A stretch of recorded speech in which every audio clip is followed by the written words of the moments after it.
자, 오전에 살펴볼 하나님의 말씀은 시편 22편입니다.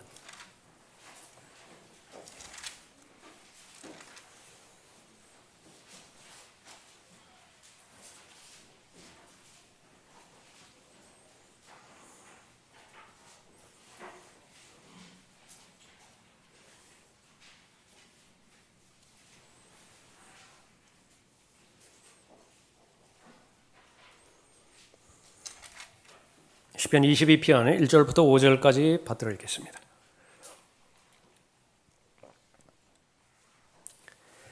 나의 하나님 어찌하여 주께서는 나를 버리셨나이까?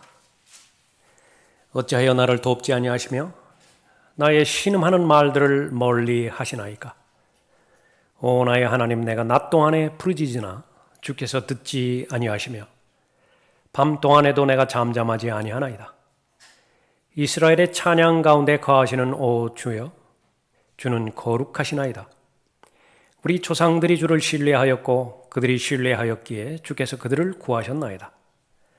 그들이 주께 부르짖었더니 구원을 받았고 그들이 주를 신뢰하였더니 수치를 당하지 않았나이다. 기도하겠습니다. 영원한 영광과 존귀 가운데 거하시는 아버지 하나님, 죄로 가득한 이 세상에 하나님의 어린 양 예수 그리스도를 보내주시어서 단번에 영원히 십자가 달려 혼의 속죄제물로 바쳐지게 해 주시어서 하나님의 가족으로 또 하나님의 아들로 입양시켜 주신 하나님의 은혜를 감사를 드립니다. 이제는 나의 하나님이라고 부를 수 있는 특권 가운데 특권을 허락하여 주셔서 다시 오셔서 저희를 데려가실 예수 그리스도를 기다리는 소망 가운데 살아가게 해 주셨는데, 지상에 사는 동안에 필요한 모든 부분들을 예수 그리스도를 통하여 공급해 주시니 또한 감사를 드립니다. 오늘 가장 귀한 날 허락하여 주셔서 참된 경배자로 발견되게 해주시고 아버지 하나님 앞에 위로부터 부여해 주신 모든 것들을 감사함으로 아버지 하나님 앞에 아뢰을 때 어떠한 부족함도 또 어려움도 발생하지 않도록 인도해 주고 계십니다. 들림마다 올라갈 그때까지 각 성도에게 맡겨주신 위임사항들을 잘 감당하며 그리스도의 날에 모두가 다 자랑하며 주님 만나 뵐 수 있도록 귀히 역사해 주시길 간구드립니다. 이제 준비된 마음으로 들을 수 있는 귀를 통하여 하나님의 말씀을 듣고자 할 때 성령 하나님께서 도우시고 가르쳐 주시고 깨우쳐 주셔서 오늘 이 시간을 통해서 주시고자 하는 하나님의 가르침을 잘 배울 수 있도록 인도해 주시길 원합니다. 저를 주님으로 충만하게 채워주시고 악의 세력이 이 시간 공격하지 못하도록 하나님께서 보호해 주시길 원합니다. 주 예수 그리스도의 이름으로 기도드렸습니다. 아멘. 자, 오늘 설교의 제목은 선한 목자 되신 예수 그리스도이십니다.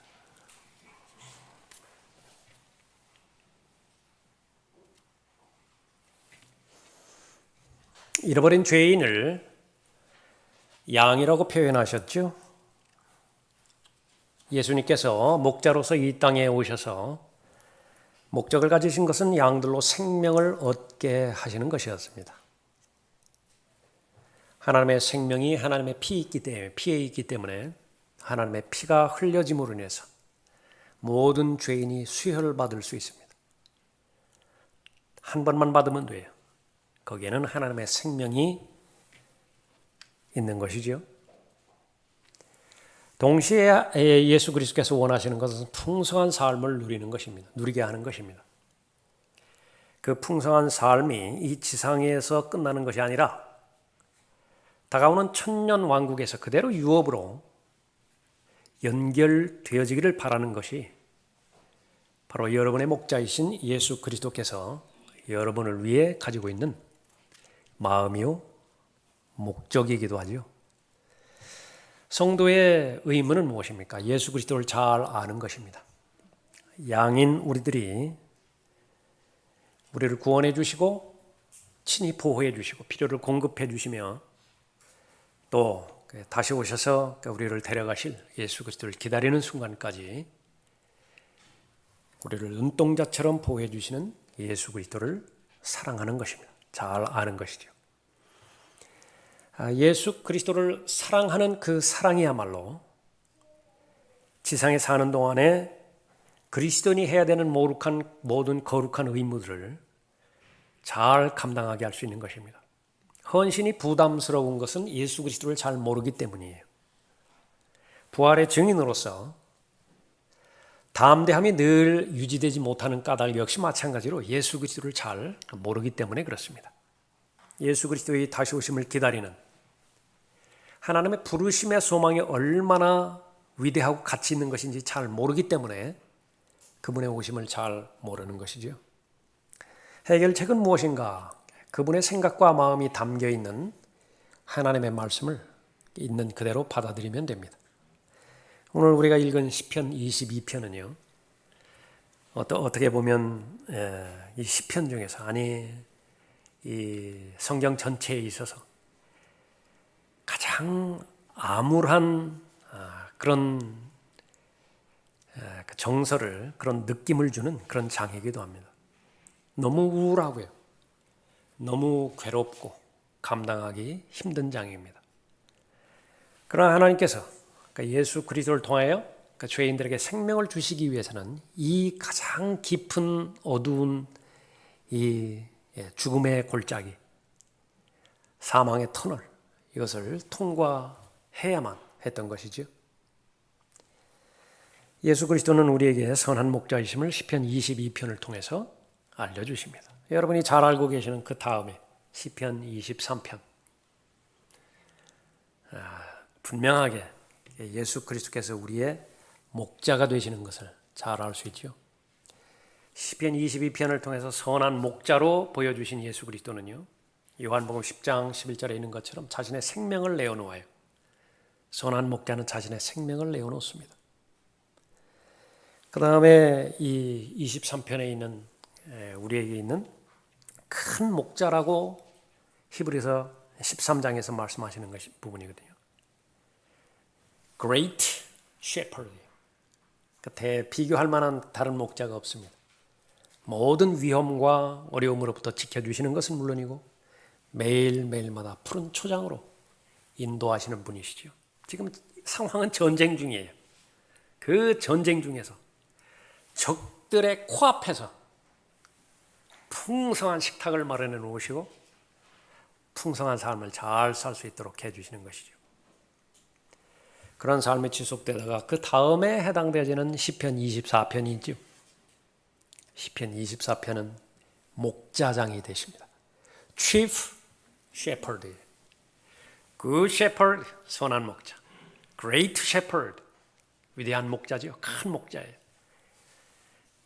하나님께서는 궁극적으로 만왕의 왕으로 다시 오실 때에 바로 목자장으로 오시는 것입니다. Chief Shepherd로 오시는 것입니다. 예수 그리스도를 정확하게 잘 알 때에 여러분이 하루하루 살아가는 데 있어서 세상이 주지 못하는 능력을 받을 것이고요. 또 지각을 초월하는 하나님의 평강이 여러분의 마음을 잘 다스릴 것입니다. 예수 그리스도는 우리의 선한 목자이십니다. 나는 선한 목자라. 선한 목자는 양들을 위하여 자기 생명을 내어놓으나. 그 목자가 바로 인류의 목자, 그 정도가 아니라 본문에서 말하는 것처럼 나의 하나님 고백하고 있죠. 그러니까 여러분 개인의 목자가 되는 것입니다. 선한 목자, 이 땅에 오신 목적은 무엇인가? 첫 번째로 저주받기 위해 오셨다라고 하는 사실을 알려줍니다. 1절 보십시오. 나의 하나님 어찌하여 주께서 나를 버리셨나이까? 어찌하여 나를 돕지 아니하시며 나의 신음하는 말들을 멀리 하시나이까? 오 나의 하나님, 내가 낮 동안에 부르짖으나 주께서 듣지 아니하시며 밤 동안에도 내가 잠잠하지 아니하나이다. 다윗의 시라고 소개되는 이 시편 22편은 성령 하나님께서 역사하여 주셔서 바로 다윗의 입을 통하여 다시 오실 최소한 1000년 뒤에 다시 오실 그 예수 그리스도를 예언하고 있는 부분입니다. 그분은 왜 이 땅에 오시는 것인가? 1차적으로 저주받기 위해서, 하나님으로부터 버림받기 위해서 이 땅에 오실 것을 예언해 놓으셨습니다. 여러분이 예수 그리스도를 믿는 것은 보아서 믿는 것이 아니에요. 들어서, 음성을 들어서 믿는 것이 아닙니다. 그 믿음으로 말미암아서 예수 그리스도를 믿는 믿음을 하나님께서는 아주 귀하게 여기신다고 베드로전서 1장 8절에서 말씀하십니다. 너희가 그를 보지 못하였으나 사랑하며, 예수 그리스도를 사랑하며 그 말입니다. 지금도 그를 보지 못하나 믿고 있으며, 대제사장으로 계시죠. 하나님 오른편에 보좌에 앉아 계시는데 여전히 그 믿음에는 변함이 없어요. 또 말할 수 없이 영광으로 가득 찬 기쁨으로 즐거워하나니. 여러분들 찬양 불러드렸죠. 이는 너희 믿음의 결과 곧 너희 혼들의 구원을 받음이니라. 이 구원에 관해서는 너희에게 임할 은혜에 관하여 예언한 선지자들이 열심히 조사하고 살펴보던 것이며, 그들 안에 계셨던 그리스도의 영이, 다윗 안에 그리스도의 영이 있었어요. 성령 하나님께서 감동을 주어서 다윗에게 말을 하게 한 것입니다. 그리스도의 영이 그리스도의 고난과 다가올 영광을 미리 증거하실 때에 본문에 의하면 최소한 1000년 전에 미리 증거하게 하신 것입니다. 그 영이 무엇을 또 어떤 시기를 지시하는지 탐구하던 것이니라. 그들이 행한 사역들은 자신들을 위한 것이 아니라 우리를 위한 것임이 그들에게 계시되었고 여러분을 지시하는 것입니다. 여러분 때문에 하나님의 영감으로 성경이 기록되어 있어요. 믿을 수 있죠? 그러면 그것은, 그 믿음은 그보다 더 하나님을 기쁘시게 해드리는 믿음이 없는 것입니다. 이것이 하늘로부터 보내신 성령으로 너희에게 복음을 전한 자들을 통하여 너희에게 이제 전해졌으며 천사들도 살펴보기를 간절히 바라던 것들이니라. 나의 하나님, 나의 하나님, 어찌하여 주께서는 나를 버리셨나이까? 어찌하여 나를 돕지 아니하시며 나의 신음하는 말들을 멀리 하시나이까? 십자가에 달린 예수 그리스도께서 외치신 정확한 말입니다. 제9시경에 예수께서 큰 음성으로 소리질러 말씀하시기를 엘리 엘리 라마 사박타니 하시니, 이는 나의 하나님 어찌하여 나를 버리셨나이까? 라는 말이라. 예수님께서 행하신 모든 행동 하나하나, 하신 말씀 한마디 한마디, 심지어 죽음에 이르기까지 십자가에 달려서 하셨던 한 말씀 한 말씀도 성경과 무관하게 하신 말씀이 없어요. 아버지의 뜻을 행하려고 오신 목적만큼이나 다 이루었다 말씀하셨을 때에 성경에 예언된 모든 부분들을 다 성취하시고 돌아가신 것입니다. 오 나의 하나님, 내가 낮 동안에 부르짖으나 주께서 듣지 아니하시며 밤 동안에도 내가 잠잠하지 아니하나이다. 빛과 어두움이 교체됩니다. 마태복음 27장 45절에 보면 제6시에서, 우리 시간으로 12시지요. 9시까지, 3시까지. 제9시경에 제6시에서 제9시까지 어두움이 온 땅을 덮었더니, 6절에 보면 그러나 나는 본래요 사람이 아니라 사람들의 비방거리요 백성들에게 멸시거리니라. 나를 보는 자는 다 조롱하며 비웃나니 그들이 입술을 내밀고 머리를 흔들며 말하기를 그가 주께서 자기를 구하실 줄 신뢰하였도다. 주께서 그를 기뻐하시니 그를 구하시게 하라 하나이다.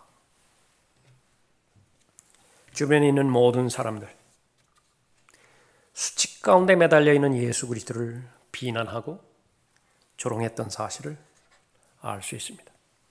11절에 나를 멀리 하지 마소서. 고난이 가까이 있으나 도울 자가 아무도 없나이다. 십자가에 달리셨을 때 예수 그리스도를 도울 수 있는 사람은 단 한 사람도 없었습니다. 그러나 이 모든 일이 된 것은 선지자들의 성경이 이루어지게 하려 함이라고 하시더라. 그때 모든 제자가 주를 버리고 도망가더라.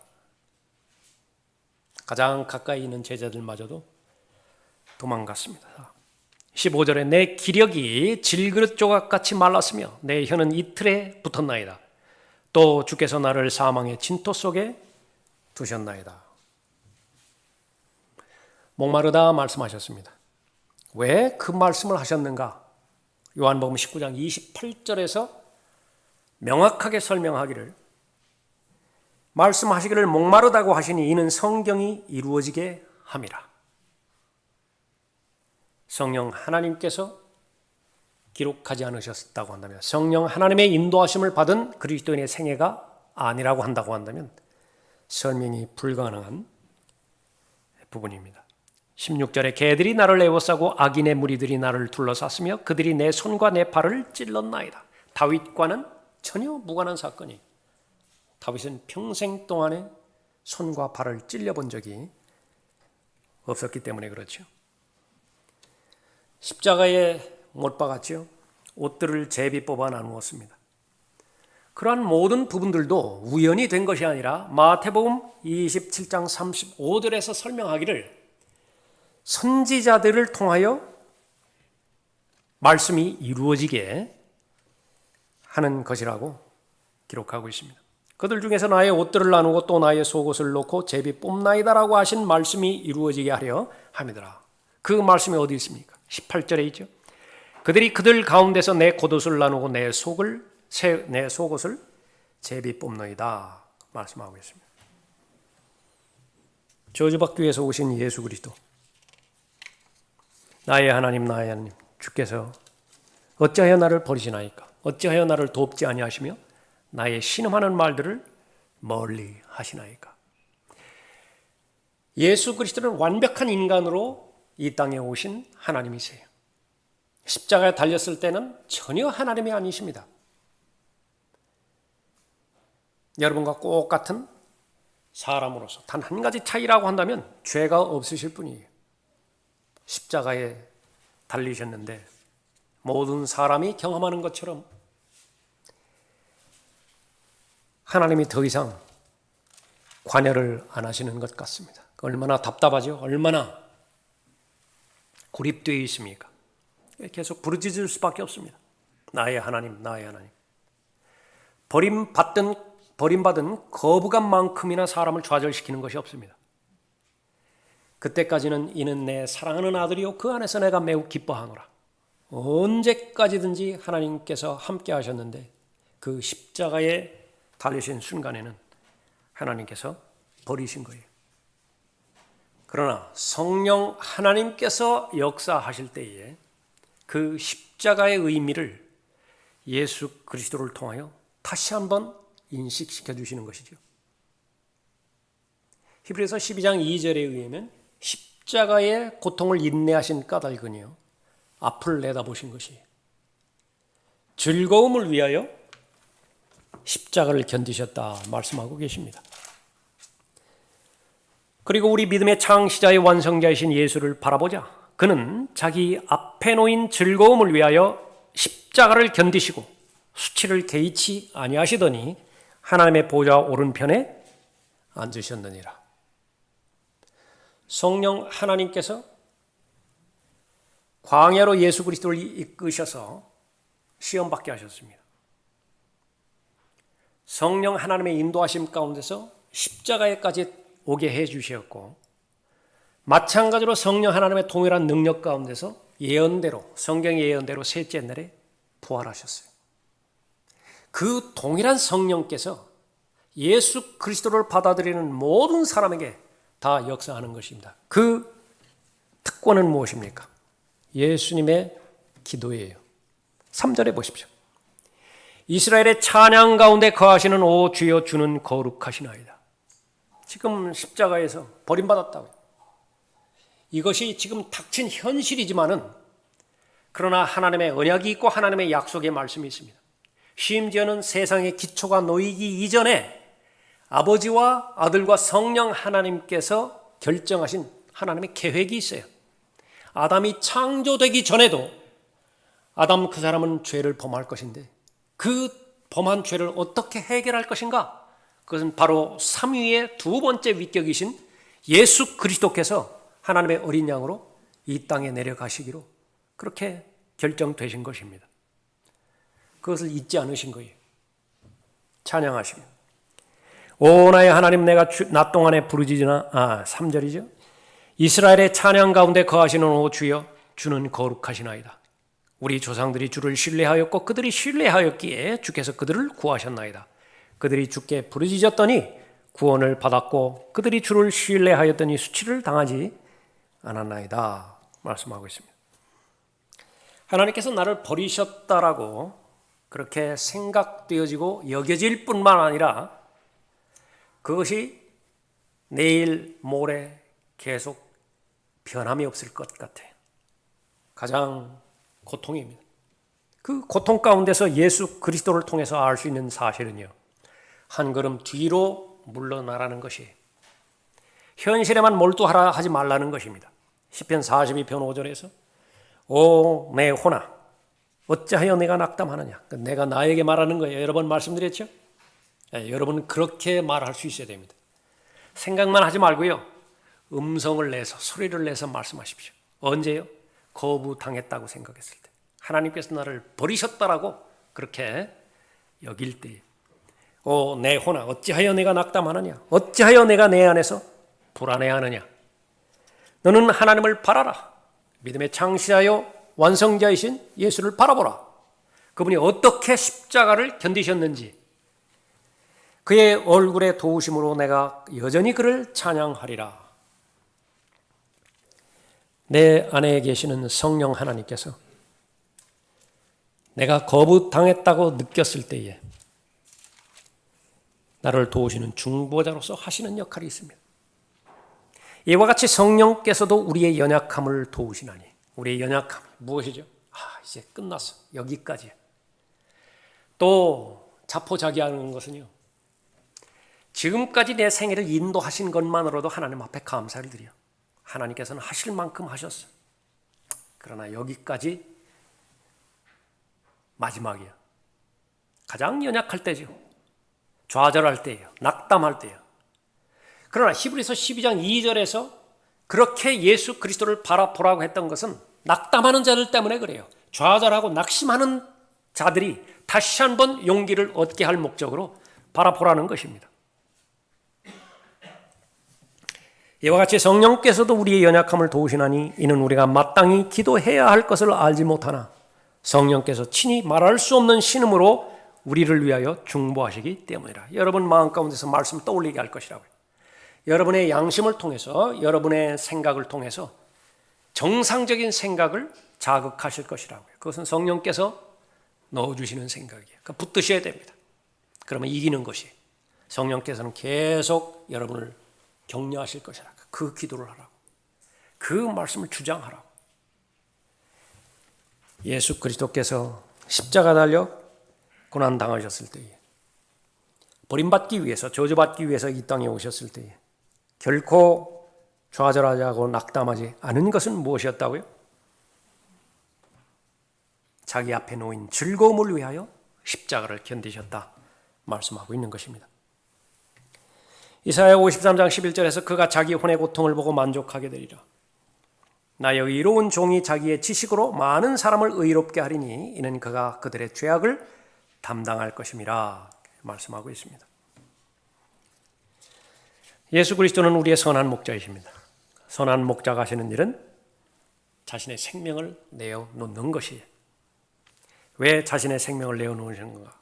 예수 그리스도는 버림받기 위해서, 저주받기 위해서 이 땅에 오셨죠. 나의 하나님, 나의 하나님, 어찌하여 나를 버리셨나이까? 두 번째로 예수 그리스도는 왜 오셨습니까? 혼의 속죄제물로 드려지기 위해서 오셨습니다. 6절 보십시오. 그러나 나는 벌레요, 사람이 아니라 사람들의 비방거리요 백성들에게 멸시거리니이다. 나를 보는 자는 다 조롱하며 비웃나니 그들이 입술을 내밀고 머리를 흔들며 말하기를 그가 주께서 자기를 구하실 줄 신뢰하였도다. 주께서 그를 기뻐하시니 그를 구하시게 하라 하나이다.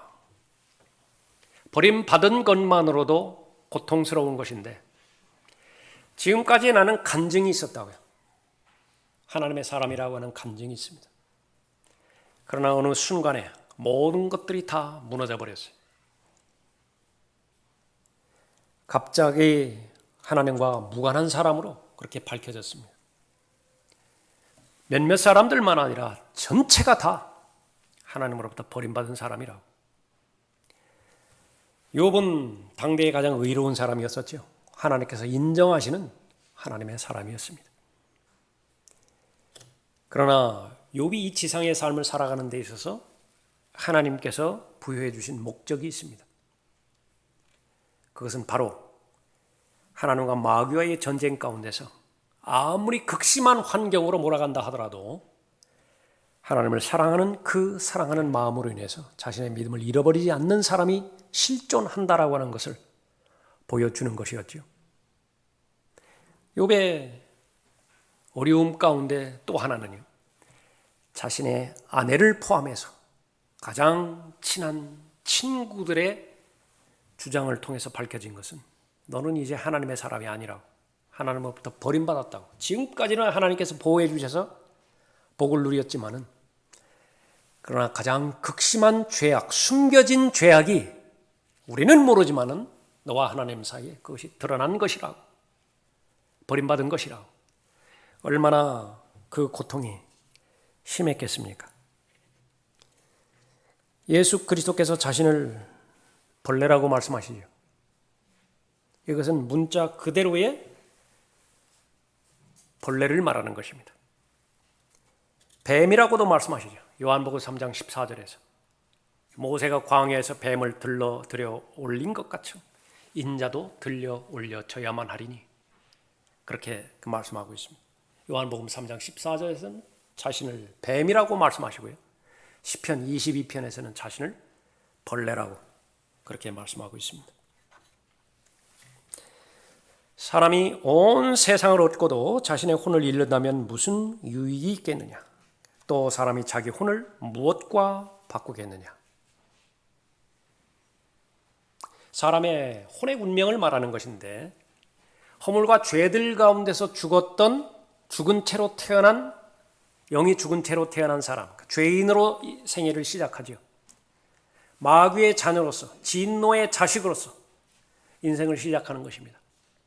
하나님의 간섭 없이, 죄 문제를 해결함이 없이 죽음을 맞이한다고 한다면 그 혼은 즉시로 하나님의 심판을 받아서 꺼지지 않는 지옥불에 던져지는 것입니다.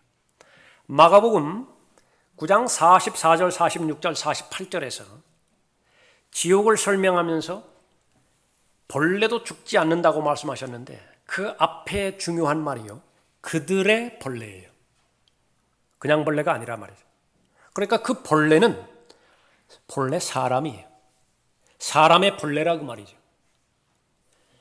그것이 바로 혼을 잃어버린다라고 하는 사실입니다. 하나님의 말씀을 통해서 고린도전서 15장 44절과 같은 대표적인 구절에서 영적인 몸이 있다고요. 실제적인 몸이 있죠. 다 볼 수 있습니다. 그러나 영적인 형태의 몸이 있는데 그것이 바로 혼의 정체예요. 혼도 머리가 있고 눈도 있고 귀도 있죠. 손도 있죠. 발도 있어요. 심지어 혀도 있습니다. 어떻게 할 수 있습니까? 누가복음 16장에서 지옥에 간 부자의 경우를 통해서 계시해 주시는 것이죠. 그 혼은 사람의 몸의 형태와 똑같은 형태였습니다. 그러나 하나님의 심판을 받아서 지옥에 던져졌을 때예요, 그 불길 가운데서 뒤틀어지기 시작하는 것인데, 혼은 물질이 아니기 때문에 죽지는 않아요. 그러나 그것이 왜곡될 대로 왜곡되고 도태될 대로 도태되어서 벌레가 되는 것입니다. 다시 말하면 괴물이 되는 것이에요. 그런 괴물은 요한계시록 9장과 같은 대표적인 부분에 봤을 때 수도 없이 많아요. 그 형태도 아주 다양합니다.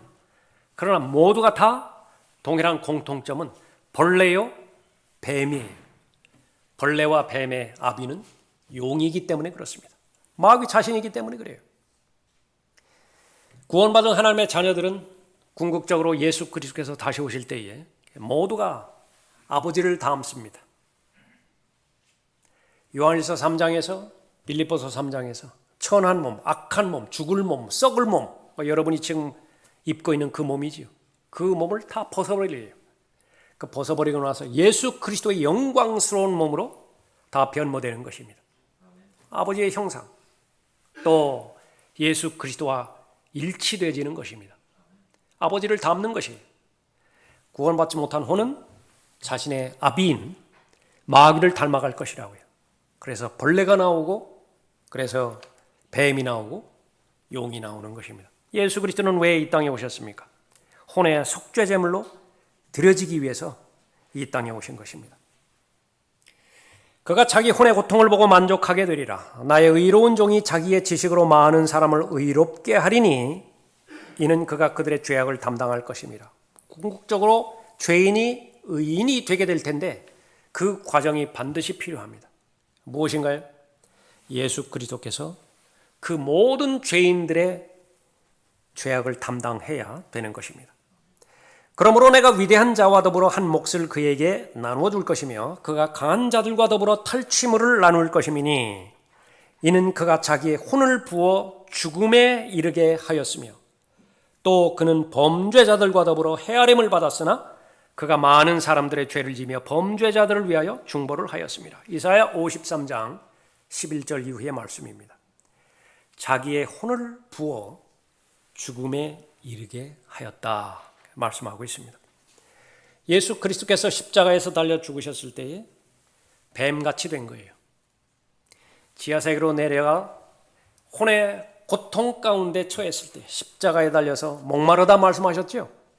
지옥불을 경험하신 것입니다. 그때에 벌레가 되신 것입니다. 그를 상하게 하는 것이 주를 기쁘시게 하였기에 우리가 이해하지 못하는 영역입니다. 하나뿐이 없는 독생자라고요. 삼위일체 하나님이신데요. 상하게 하는 것이 하나님 아버지를 기쁘시게 해드렸다. 얼마만큼 자신의 하나뿐이 없는 자식이 고통 가운데 처할 때 차라리 그 고통을 내가 감당했으면 하는 그런 마음이 있습니까? 그것을 무한 확장한 것이 하나님의 마음이에요. 하나님의 마음은 두 부분입니다. 하나님의 마음이 한없이 고통스러운 그 마음인 동시에 하나님의 마음은 이후에 일어날 일들, 다시 말하면 예수 그리스도를 기점으로 해서 한 씨가 형성이 될 거고 그 씨가 한 세대를 이루게 될 텐데 그리스도인들이라고 하는 세대를 이루게 될 텐데 그 사실이 예수 그리스도를 통하여 이루어질 사실을 생각할 때 기쁘기 한량이 없었던 것입니다. 그를 상하게 하는 것이 주를 기쁘시게 하였기에 주께서 그를 고난에 두셨도다. 주께서 그의 혼을 속죄제물로 만드실 때 그가 자신의 씨를 보리니 그가 자신의 날들을 늘릴 것이요 주의 기쁨이 그의 손에서 번창하리라 말씀하셨습니다. 예수 그리스도는 우리의 선한 목자시죠. 아무도 관심이 없습니다. 달려드는 사람들은 모두가 다 사꾼들이에요. 달려드는 모든 사람들은 다 이리들입니다. 무언가 유익이 있기 때문에 달려드는 것이거든요. 그러니까 이익이 뭐죠? 두 가지 보는 거예요. 털과 고기예요. 그나마 있는 털을 빼앗아가기 위해서, 그나마 있는 고기를 빼앗아가기 위해서 달려드는 것이지 양들에게 생명을 주고 부러진 다리를 고쳐주고 또 잔잔한 물가로 인도하고 푸른 초장으로 인도하기 위해서 자신의 생명을 내어놓는 그런 대상들이 아닌 것입니다. 모든 세상 종교가 그래요. 모든 세상 철학과 교육 다 그렇습니다. 그러나 만왕의 왕이시고 만주해 주신 주 예수 그리스도는 하나님의 어린 양으로 이 땅에 오셔서 자신의 생명을 자원함으로 기꺼이 내놓으심으로 인해서 우리의 선한 목자가 되셨어요. 그분의 음성을 알아듣고 순종하기만 하면 그렇게 되는 것이지요. 그분은 왜 이 땅에 오셨습니까? 마지막 세 번째로 마귀의 일들을 멸망시키기 위해서 오신 것이에요. 11절 보십시오.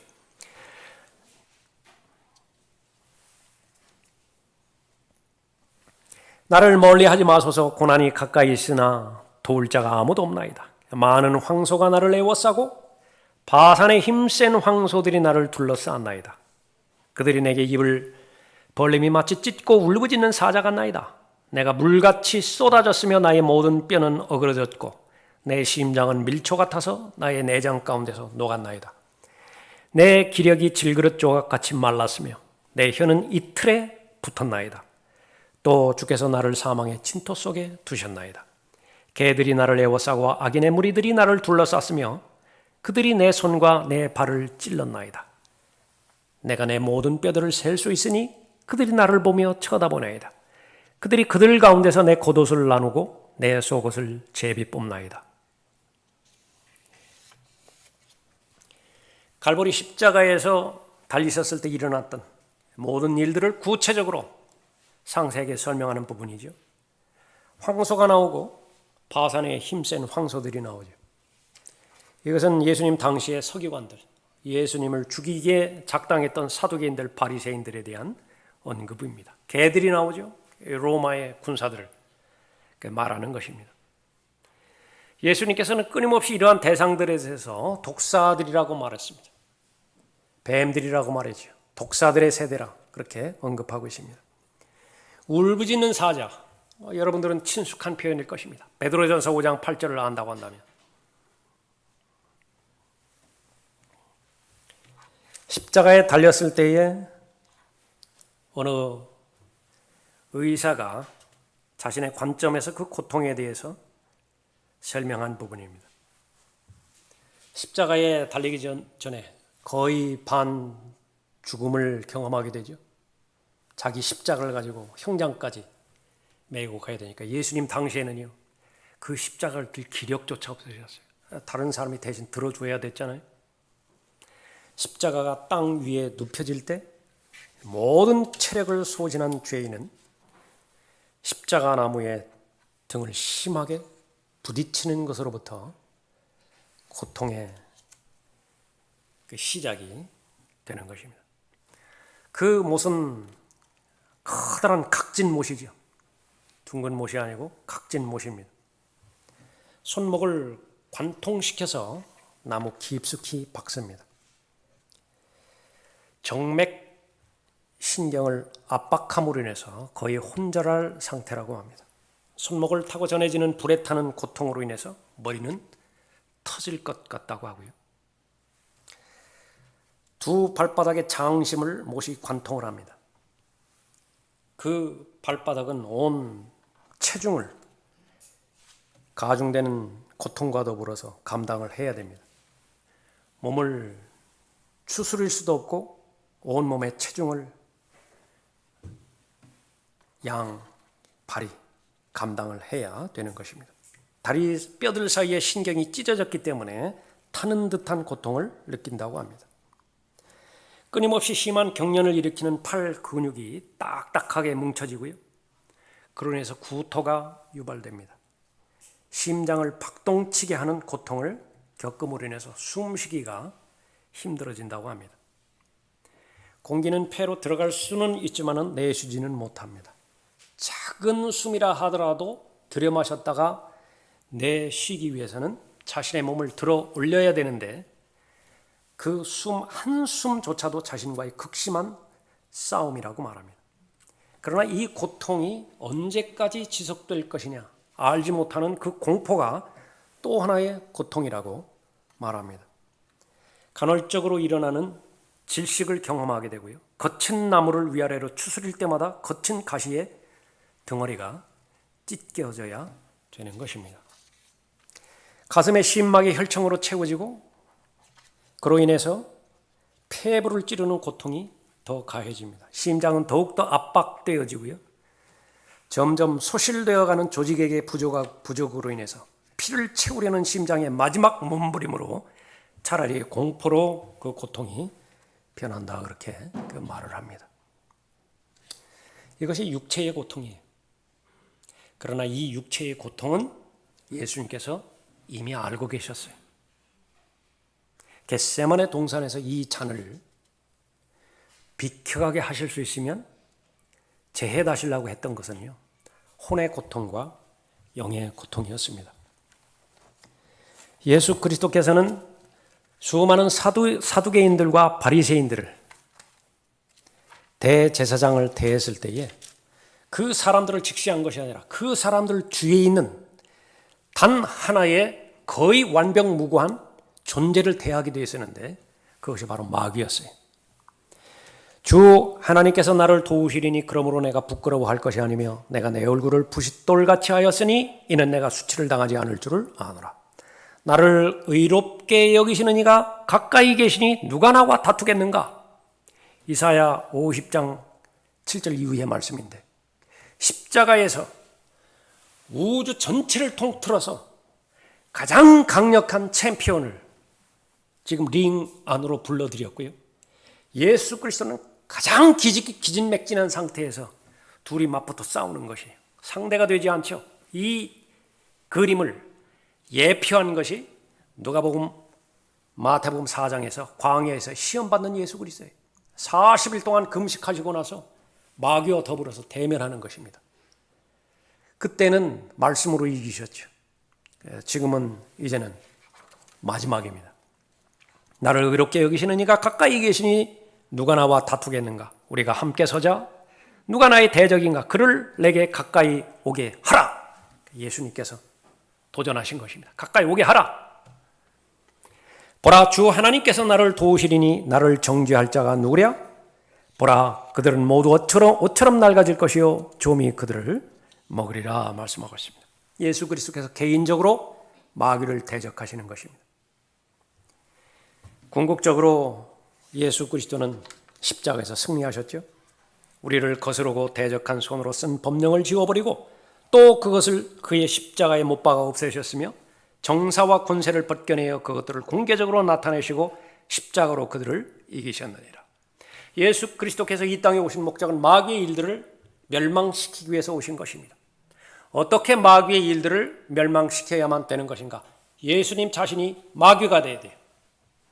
어떻게 받아들이시겠습니까? 죄를 짊어지고 가실 뿐만 아니라 예수님 속으로 죄가 파고드는 그 정도가 아니라 예수님 자체가 죄의 화신이 되어야 돼요. 죄의 실체가 되어야 되는 것입니다. 죄의 실체는 벌레요, 뱀이요, 마귀예요. 그 길 아니면 마귀의 일들을 멸망시킬 방법이 없습니다. 죽음을 정복하기 위해서는, 사망을 정복하기 위해서는 그 사망 속으로 들어가야 돼요. 사망을 통과해야 돼요. 그 길 외에는 사망을 이길 방법이 없습니다.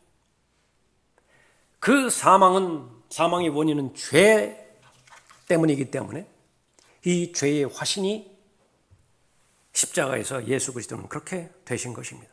예수 그리스도는 친히 마귀가 됨으로 인해서 마귀의 일들을 물리치신 것입니다. 이것이 혼의 속죄제물이고 이것이 바로 마귀의 일들을 물리치신 것이에요. 계속해서 십자가에 달리실 때마다 한계에 느끼실 때마다 하나님 앞에 찬양합니다. 하나님 앞에 기도합니다. 나를 도우소서. 나를 도우소서. 이 세상에는 예수 그리스도를 도울 사람이 없어요. 그러나 나를 의롭게 하시는 분이 계시죠.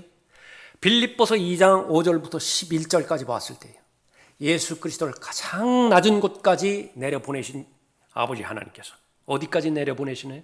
십자가의 죽음에까지 내려보냈어요. 3일 동안에는 예수 그리스도의 혼은 지하세계까지 내려가셨던 것이죠. 성경의 예언대로 셋째 날에 부활하셨습니다. 그 결과 가장 높이셨다. 예수 그리스도를 가장 높이신 것입니다. 22절 보십시오. 내가 주의 이름을 내 형제들에게 선포하며 회중 가운데서 내가 주를 찬양하리이다.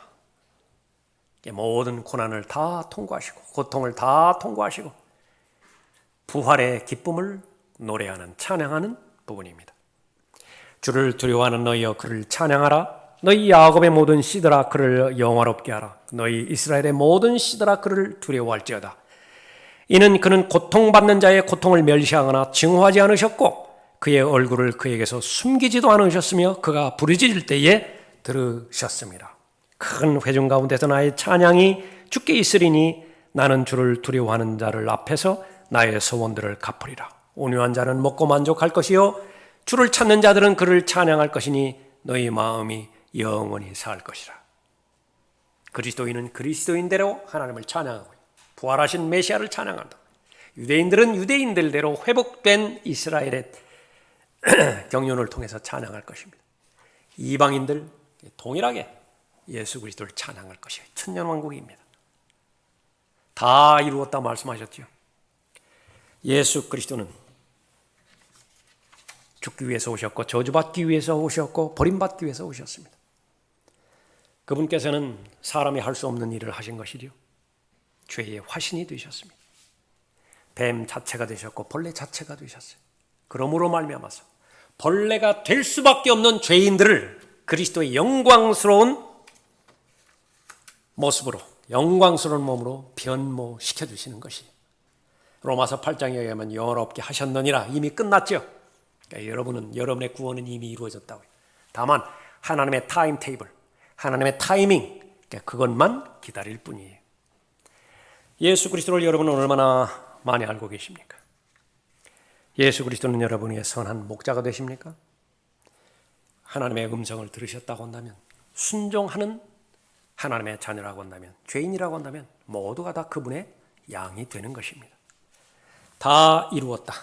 오늘 본문 말씀은 31절에서 그들이 와서 태어날 한 백성을 위한 그의 의를 선포하셨으니 이는 그가 이것을 행하셨습니다. 말씀하셨죠? 이것이 다 이루었다 말씀하신 거예요. 십자가에 달려서 이루신 모든 혼의 속죄제물로 바쳐주신 모든 사역의 결과, 여러분들이 이제 형제라고 부르신다. 히브리서 2장 11절 이후에 보면 하나님의 아들들이 되는 권세를 주셨습니다. 어려운 세상 살아가시죠. 많은 고통과 갈등 가운데서 해결해야 될 문제들이 있고 시간이 오래 지났음에도 불구하고 해결하지 못한 문제들이 있죠. 계속될 것입니다. 앞으로 계속될 것이. 위를 바라보면 돼요. 믿음의 창시자의 완성자이신 예수 그리스도를 바라보십시오. 여러분이 고통 가운데, 현실 가운데 몰두하고 집중하는 것은 마귀가 원하는 거예요. 그러나 부인할 수 없습니다. 현실을 배제시키고 하루하루를 살아갈 수 없기 때문에 그렇죠. 그러나 그 여건을 미리 예언으로 말씀해 주신 하나님의 약속의 말씀을 붙드십시오. 말할 수 없는 신음으로, 말할 수 없는 탄식으로 여러분을 위해서 중보하고 계시는 성령 하나님의 음성을 찾으시고 발견된 하나님의 말씀을 붙드십시오. 절대로 놓치지 마십시오. 믿음으로 하나님께서 응답해 주실 때까지 인내로 간구함으로 인해서 단번에 전해주신 믿음, 절대로 빼앗기지 않고 또 변질되지 않음으로 인해서 우리가 바라는 것처럼 염원하는 것처럼 그리스도의 날에 모두가 다 하나님 앞에 진정으로 감사드리고 자랑하는 여러분이 되시기 바랍니다. 기도하겠습니다.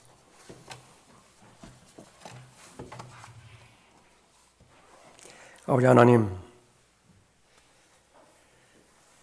하나님과 관계없는 죄인으로 이 땅에 태어나서 하나님을 대적하며 이 세상, 신이 펼쳐놓은 이 세상의 풍조에 따라 살아가다가 하나님의 저주 가운데 맞출 수밖에 없는 저주받은 운명을 우리들의 선한 목자이신 예수 그리스도의 희생과 사랑과 자비와 은혜로우심 가운데서 모든 것들을 변화시켜 주시니 감사를 드립니다.